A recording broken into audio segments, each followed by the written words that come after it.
Herkese merhaba. Bugünkü konumuz hepimizin yakından takip ettiği, reytinglerde de sıkça gördüğümüz Kuruluş Osman.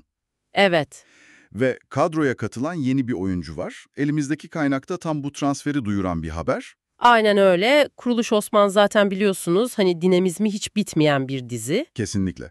Sürekli bir hareket var. Oyuncu kadrosu değişiyor, hikaye akıyor. Evet, kaynakta da belirtildiği gibi Burak Özçivit'le 7. sezonda da devam etmesi bekleniyor dizinin. Ki bu da önemli bir detay. Tabii, daha önce de hatırlarsınız Diriliş Ertuğrul'dan Cengiz Çoşkun katılmıştı Turgut Alp olarak. Evet evet, o da çok konuşulmuştu. İşte şimdi bu dinamik yapıya yeni genç bir isim daha ekleniyor. Evet, bu yeni isim Efekan Can. Haberde Oğuz karakterini canlandıracağı yazıyor. Hı hı. Peki Efekan Can kim? Yani neden bu transferi ilgi çekici? Biraz ona bakalım mı? Bakalım tabii.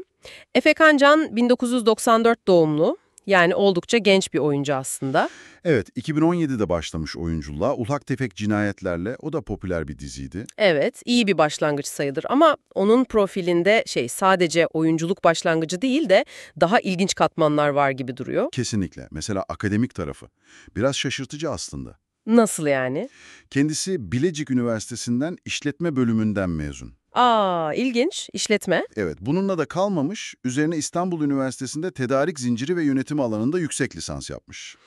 Vay canına, işletme, tedarik zinciri, sonra oyunculuk. Aynen, oyunculuk eğitimini de Kraft Oyunculuk Atölyesi'nde almış. Yani bu kombinasyon hani işletme, tedarik zinciri gibi daha analitik alanlarla oyunculuk gibi yaratıcı bir alanın birleşimi pek sık rastlanan bir durum değil açıkçası. Gerçekten sıra dışı bir birleşim.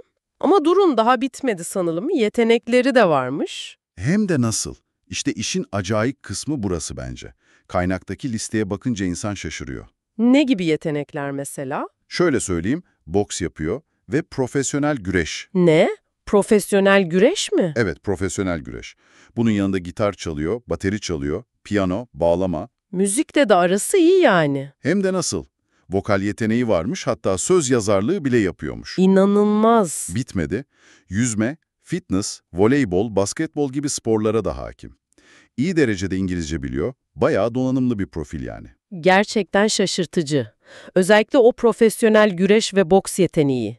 Kuruluş Osman gibi bir dizi için, hani aksiyonun bol olduğu bir yapım için çok uygun duruyor, değil mi? Tam cuk oturmuş diyebiliriz. Sadece dövüş sahneleri için değil belki, karakterin o fiziksel duruşu, enerjisi için de çok şey katabilir. Kesinlikle. Fiziksel yetenekler önemli tabii aksiyon sahnelerinde. Ama bence daha da ilginç olan, yani bu kadar farklı alandan beslenmiş olması. Nasıl yani? Hem analitik düşünce gerektiren alanlar, hani işletme, tedarik zinciri dedik, hem fiziksel disiplin, güreş, boks, hem de sanatsal ifade, müzik, oyunculuk, bütün bunların karakter yaratımına nasıl yansıyacağı çok merak uyandırıcı. Doğru söylüyorsun. Yani sadece kas gücü değil, belki farklı bir derinlik katabilir Oğuz karakterine. Aynen öyle.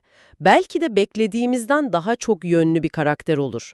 Sadece savaşçı kimliğiyle değil, belki başka özellikleriyle de öne çıkar. Kariyerine baktığımızda da o çeşitliliği görüyoruz aslında. Daha önceki projeleri de farklı türlerde.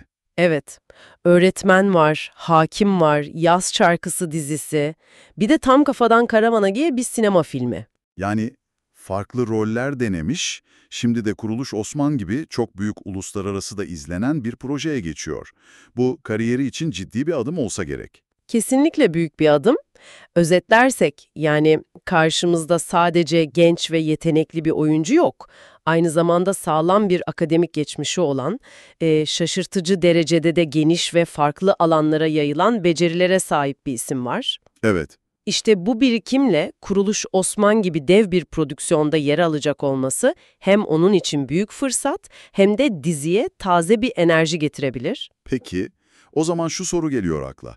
Bütün bu bilgiler, bu yetenekler, özellikle o fiziksel olanlar, güreş, boks dedik, belki müzikle olan ilişkisi, Oğuz karakterine nasıl bir imza atmasını sağlar acaba?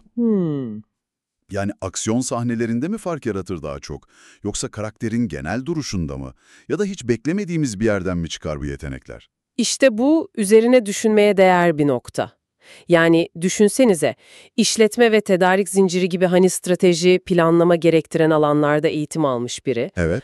Aynı zamanda profesyonel güreş gibi anlık reaksiyon, fiziksel güç isteyen bir alanda yetkin, üstüne bir de müzikle, sanatla uğraşıyor. Şimdi bu kişi tarihi bir karakteri canlandırırken bu farklı yönlerini nasıl bir araya getirecek? İlginç bir soru gerçekten. Bu durum, karaktere belki de standart bir savaşçı profilinin ötesinde, ne bileyim, daha hesaplı, daha stratejik düşünen veya işte beklenmedik anlarda farklı becerilerini konuşturan bir katman ekleyebilir mi? Bunu artık izleyip göreceğiz tabii. O zaman dinleyicilerimiz için de şöyle bir düşünceyle bitirelim belki.